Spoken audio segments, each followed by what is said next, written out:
YouTube. This is Kyle from Team Royale.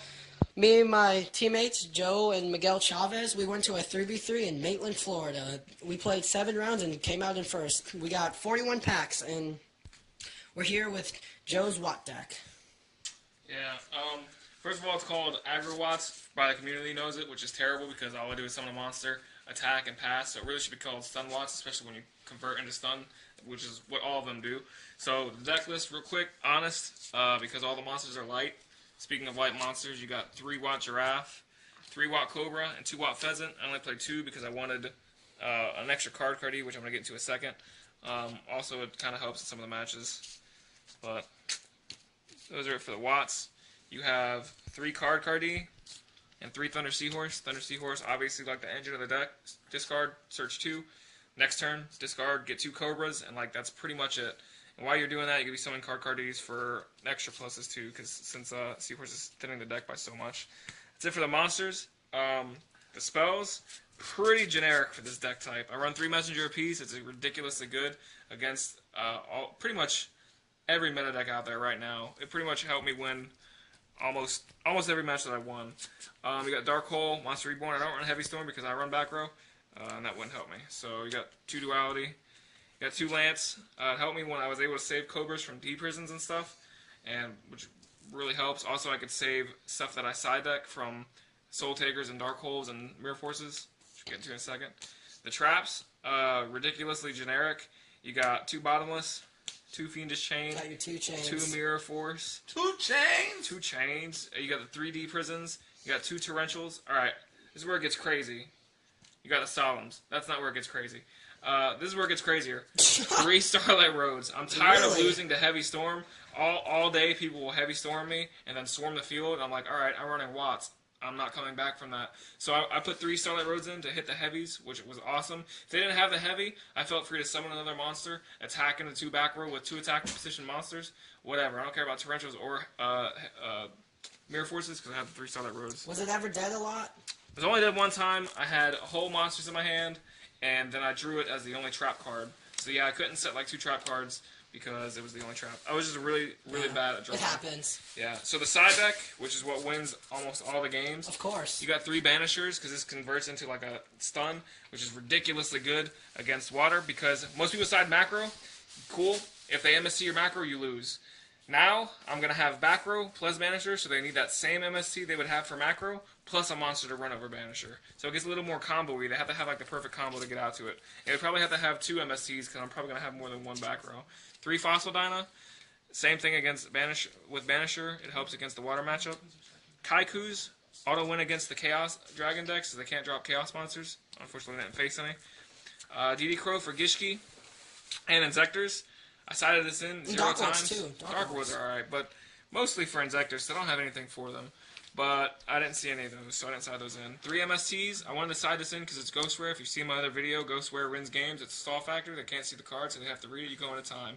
Never played any of those decks, so I didn't side these in, so I didn't get to go into time. So check out his other video. It's pretty funny. It's pretty good. So Breakthrough Skill, it's an ultimate. And that's the only reason I put it in the side deck. I'm just kidding. It actually helps against water. Alright, the extra deck, I have 3 Dwellers. Because I feel like 1 isn't enough. I might have to go into 2, especially if they have like Soul Takers and stuff. And 3. It's like a main deck out to water, It's like like a main deck. Yeah, game 1 is really good. Yeah, Usually, yeah, I had space for it because I didn't want to put money into a Diamond Dire Wolf. So it's understandable. yeah, once one of these came out, it was actually pretty much game against water anyway. So you probably don't need the second or the third. You probably do need the second, but not the third. Yeah, definitely 2.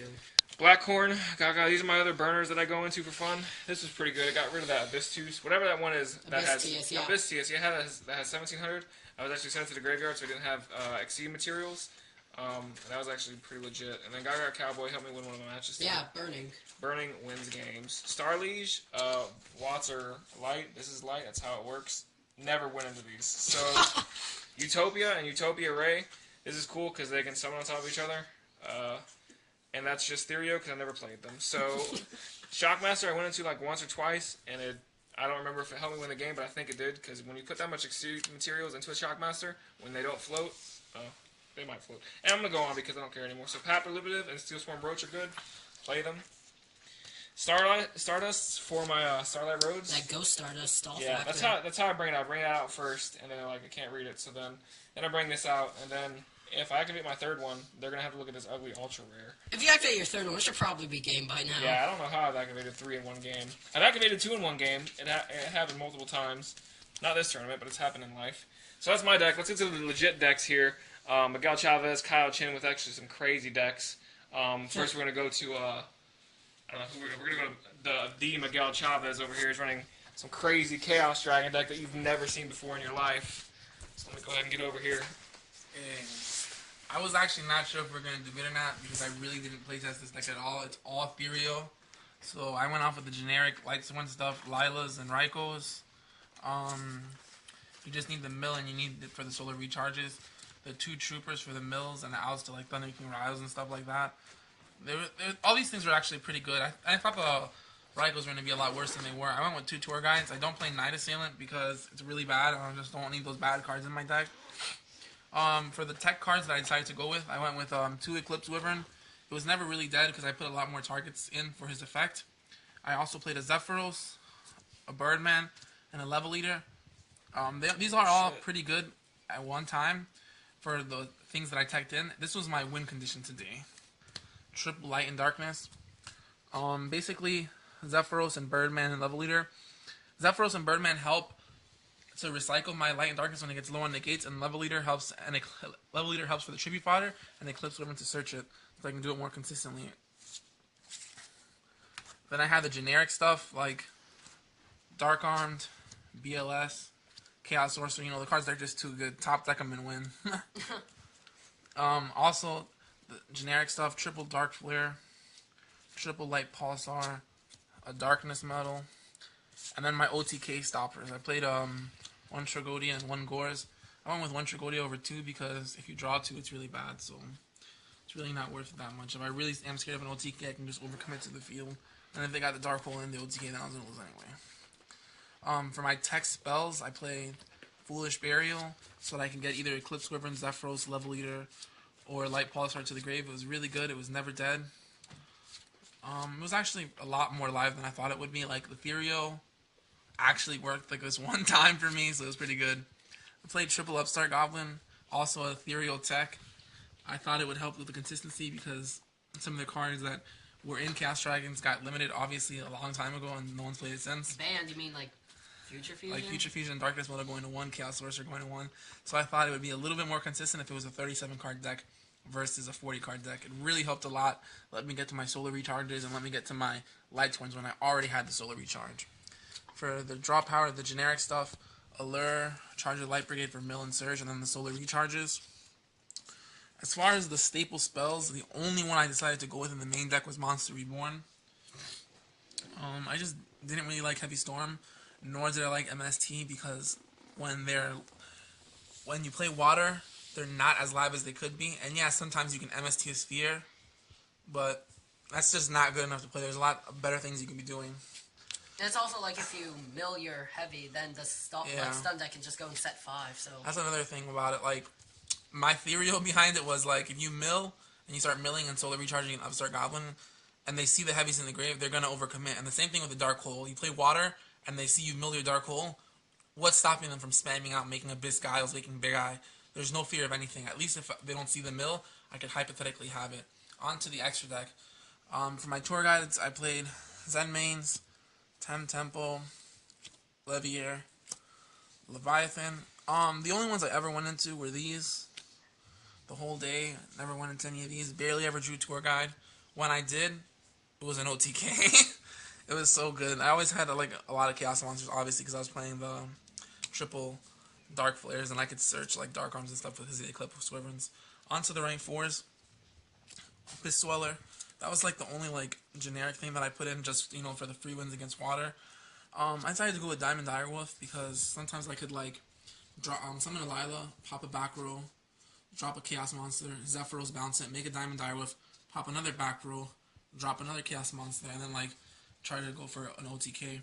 I also played the Queen Dragoon Dijin because Zephyros and Lila made it a lot easier to make rank 40 seeds, and it gives you free big monsters out of your graveyard, and if you can get free stuff in Yu-Gi-Oh, you gotta take advantage of it. That's it for the rank 4s. I went with 2 rank 5s, Tyrus and Adrius. I went with them because they're light and dark, so it adds to the count of and helps my Chaos Monsters being bored alive. And also this can hit like Imperial Iron Walls and D-Fissures and Macros and Necro Valleys and things like that. That Volcasaurus thing just can't hit. For the rank 6s, I had a Photon Strike Bouncer. Never did anything, never dropped it except for one time, and then just water just ran it over and didn't have anything to negate. Exabeetle. Exabeetle was so nasty. It let me OTK through like 3 and 4 monster fields because Exabeetle would clear something and I would detach from the light pulsars that I could Foolish Barrier or mill because of all the mill and draw. Get the Darkness model back, put the Gaia Dragon over it in my rank 7s. I was actually able to play a Big Eye because of BLS and Level Eater and also Dark Armed and Tragodia and some of the synchros I could make. The only synchros that I actually put in were Black Rose. That's how one of the ways I could make it, bringing back the Black Rose after I blew up the Darkness on him, and the Dark Arm after I pop everything, and the Scrap Dragon. I didn't do any of the other synchros because my only tuner is Birdman. His level was high enough, and most of my monsters had a high level. I never really needed any other synchros than that. I never dropped the Scrap Dragon, but Black Rose did put in a lot of work. For my side deck, I put in the Dark Hole and the Heavy Storm. I would say the Dark Hole against Water and like the Heavy Storm against control decks that I never played. I pretty much just played like Water and like really jank stuff that I didn't even side for. The triple MST again for like control decks. Again, didn't play it. It was either Water or some stuff, so I'm really glad that I didn't main the Heavies and the MSTs. I decided to side 2 Spell Shattering Arrows in case I would play against like Fire Fist or something. I could hit the Tankies and the D-Fissures. Never played against them, so I don't know if it would be good. In theory, it sounds good. Like I said, I made the whole deck based on theory. I decided to make Soul Exchange one of my side deck choices over like a Soul Taker and things because I had a lot of tribute monsters, and also I thought that if I had Soul Exchange, it would make me more alive to side better cards like Vanity's Fiend. Soul Exchange Vanity's Fiend was actually pretty nasty against Water.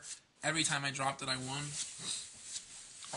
I also sided 3 Max T's against Water because they really just cannot stop when you have big monsters. Usually, Water can stop, but against Chaos Dragons, Water can't stop because my monsters are just too big. And I went with 1 Nico Main King in case I played like Gishi FTK. I could just discard it and then OTK them. And that's also like an option against Dark Worlds, but I wasn't really worried about Dark Worlds. Anyway, that was it for my deck. It went all pretty good. Like we said, we won the 3v3 on straight Theorio. So when you make a deck, No testing. don't test. Yeah, don't test. Just theorize. Stack, Shark, Just and go Rip. into it. Yeah. You might need a little skill. You probably won't. All you need for Yu-Gi-Oh! Theory, sacking, sharking. The All Team you need. Royale motto. We'll have wristbands. Man, Don't worry. it's only one person. Alright, we'll go to the next is the Water deck. Probably the most mainstream deck out of all 3 of us, but It is probably the nastiest as Extremely generic. I was gonna play Yugioh at this event, but then my teammate Miguel gave me his water deck. He's like, "Here, play it." I've never played this deck before. I played Undine Mermails, but that's way more linear. So I'll just get into the deck list. 3 Lin generic, 3 TS generic, 3 Megalo, 3 Pike, 2 Gund, 1 Lead. Like all your Mermail cards. Nothing to say about that. Then you have 3 Diva, 2 Infantry, 3 Marksmen, 3 Dragoons. That's it for the monster lineup. Everything's Seems pretty generic. legit right there, yeah. Nothing really. You basically have to run that skeleton. There's like no better things to run. I know some people play 1 infantry, but in like Infantry's just too good. infantry's just way too good. Like people say you dead draw it mid like early game, but it really Definitely helps. worth it. Yeah, it's definitely worth like popping face up cards like in the mirror match, and then for heavy like decks like Chaos Dragons, it really helps. That don't really have back row. For the spells, I played 1 Avarice, 1 Mind Control, the Reborn, Dark Hole, Heavy, then Triple Typhoon. The Typhoons and the Heavy were, of course, to clear back row. Dark Hole, why not? Reborn. Their staples just go. I know. It's not like Chaos Dragons where you mill it. Avarice, I sided this out a lot because people would be siding into Macro and D-Fissure, game 2 and 3. I only resolved this card once, I think. I drew it once dead, and then I resolved it in top 4. Mind Control, this card was really iffy for me, because it could be extremely broken or extremely dead, depending on what deck you faced. But it was pretty good. For the traps, I played the 1 Squall, again generic, 3 Sphere, and then 2 Mirror Force. Like, for every single Mermaid deck, you always have, like, 5 preference cards, and I just decided to go with, like, Mirror Force, because it kind of helps in the mirror match to stop their push, and then in any rogue decks that swing thinking there's no fear of back row. But it was pretty mediocre. I sided it out a lot. This is what happens when you don't test. You should probably test before every match. Or have Miguel make your decks. Yeah. Oh, man. It was pretty broken, though. I'm not going to lie. The deck's busted. For the extra, I went with 1 Gotchi. As my level 2. No Phoenix or Shining Elf. None of that weird stuff. Gotchi's where it's at. Zen mains, because it's a floater. Leviathan, because it's the way to trigger Marksman. And then my favorite combo, like Abyss Trite, Bahamut Shark, that combo's ridiculous. You can drop monsters onto the field with no fear, because it's just a floater. And it can attack and still special. Like, in my top 4 match, I played Prophecy, and he drops a High Priestess, and I make Bahamut, swinging the Priestess and bring out Trite. It's ridiculous how they rule, like, the wording on that card. That's it, and then for the next level 3, it's just Abyss Dweller to help in the mirror That would match. be level 4, but... Level For 4. rank 4? I'm sorry. Rank It's 4. okay. We don't play Yu-Gi-Oh! Like we is- said, what game is stack, this? shark, cheat. All you gotta do. Oh, So, Dweller, just because man. it can... Miguel for you. It can trigger Dragoons, and it helps in the water mirror match. The 1 Big Eye, and then Gaios. People might wonder why not 2 Gaios, but you never really drop 2 Gaios. And it's really good against some decks, but you never really drop 2 Gaios. For the Synchros, I had Unless you're a Armory super Arm, sack. Cataster, Librarian, really generic, DeLorean, Black Rose, Gungnir, and Crimson Blader. I wanted to have, like, I could have either had a second Gaios or a level 8, and I found that I could actually drop level 8s a lot, and Crimson Blader really helped in the mirror match. I never dropped it, though, so I guess all Therio. Did you drop Zen mains ever? I did not, actually. You definitely should have made that at the Gusto Let's Phoenix. see, Zen mains. I never dropped Zen mains. Or Gotchi, so. Who needs a playtest anyway? I know, right? You just go in and win. Playtesting is for noobs. Yeah. For the side deck, I sided Gorst. It just went with the 3 max C I sided for the mirror match. Just so you can, like, again, in the mirror match, you drop Maxi and then try and draw for Gores. I played the 1 Neko Main King only because Miguel told me to, but in theory, it really is good against Gishki. So they into the void, and then the next time they hand destruction or dealings, you just discard this. The most they can do, there's nothing they can do. They just discard the entire hand with into the void, and then you win. Because they probably decked out because they have like 2 cards left. I played the 2 Snowman against Rabbit, never played Rabbit. Against Stun decks, never played Stun decks. Played a lot of J decks. You're probably wondering how we topped with no theory. It's because we played a lot of bad decks. There's a lot of bad players in Orlando. But Snowman, you can search it with Pike. It's pretty good. 2 Soul Takers just to get rid of Banisher. That's also what the Snowman was for, just to get rid of Banisher. And, like, Rabbit. 2 Dust to get rid of back row, you know, like Macro Defissure. Or Rabbit Stun decks. 2 Iron Wall. This card actually put in a lot of work against anything like Macro or Defissure. Or banish. Anything banishes. D-Prison. Also, yeah, D-Prison. I was playing Worms. Yeah, go figure, right? Worms. And he Is that adds how you top? D-Prison off Duality, and Better then than top 4? no, it was like round 3. We It were was really excited when we beat terrible decks. so then it was he grabbed D-Prison, and I just end phase flipped Iron Wall. We had Banisher on the field. It's actually really good. And also in the Prophecy matchup, I played round 4 and in top 4. It stops their Fates and High Priestesses. It's really And good. vibes. So the life. Yeah. So then, finally to Shadowmere. This deck gets destroyed by Dark World. You have to side that. Because, like, a huge matcha that keeps coming back, there's no way you can get over it. The most you can do is just try and drop Gaios as fast as possible. So, I'm going to have a tourney report if there's up on, like, Pojo or Duelist Grounds, so you can go read about it, I guess. My tourney experience. Yeah. I guess that's it. Sounds pretty fun. Props to cool stuff because it was actually a pretty fun tournament. I would suggest going. It was actually Yeah, really fun. 3v3 was a lot of fun. 3v3 was a lot of fun. There's a lot of rules that you're allowed to coach and assist your team. You felt like you were a team. You felt like it was your team versus the 3 people in front of you that call themselves a team. So really, it just was really good overall. It takes a lot of like. You have to literally get sacked 4 games. If you're a skillful team, 3v3, you have to get sacked like four games out of your matches to actually lose. To sack. So it really takes a lot of the sackiness out of actual tournaments of 1-on-1 because you have to get sacked so many times. So it's really fun, but only do it if your teammates are good. Like, yeah, so I wouldn't go picking up bad people. I went undefeated throughout the entire no one cares. round. Okay, all right. So I carried them. Yeah. That's good. His back was hurting because he was carrying. He's definitely carrying me. So heavy. Yeah. I'm not running Watts next time I play this. It's not just. So anyway, next time they have a 3v3, we're probably gonna be coming down because it was really fun. It was really fun. So anyway, thanks for watching. If you made it this far into the video, congratulations. And I'm sure the ambulance is on its way because you're probably with your head on your desk dead. But we don't care. So anyway, all right, that's all we got for you. Have fun.